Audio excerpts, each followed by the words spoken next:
দোকানে আপনি খেয়েছেন বাকি।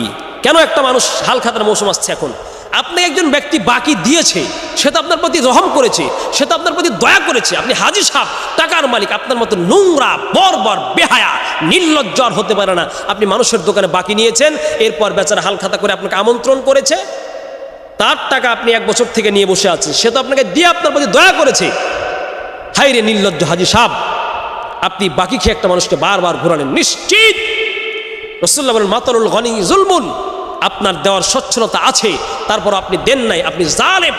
জালেমের কাতারে আপনাকে আল্লাহর দরবারে দাঁড়াতে হবে। এই জন্য হালকাতা খেয়ে আজকে আমরা দোকানে বাকি করে দোকানদারকে টাকা দিতে হবে, এটা আমরা আজকে ভুলে যাই। একজন ব্যক্তি লাখ লাখ টাকা মানুষের কাছে ফেলে রেখেছে, আবার চাইতে গেলে কটু কথা বলে, উল্টা কথা বলে। আপনি মুমিন হতে পারেন নাই, আপনি পরিপূর্ণ ইসলামের মধ্যে আসতে পারেন নাই।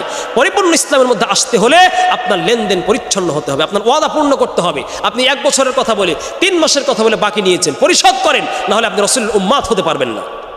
আল্লাহ বলেন ইয়া আইয়ুহাল্লাযীনা আমানু আউফু বিল উকুদ, হে মুসলমানেরা, ইমানে প্রবেশ করতে হলে, পরিপূর্ণ মুসলমান হতে হলে 1 নম্বর তোমাকে যে গুণ লাগবে তা হলো আউফু বিল উকুদ, প্রতিশ্রুতি রক্ষা করো। দোকানে বাকি নিয়েছো যা বলে তা দিয়ে বাকি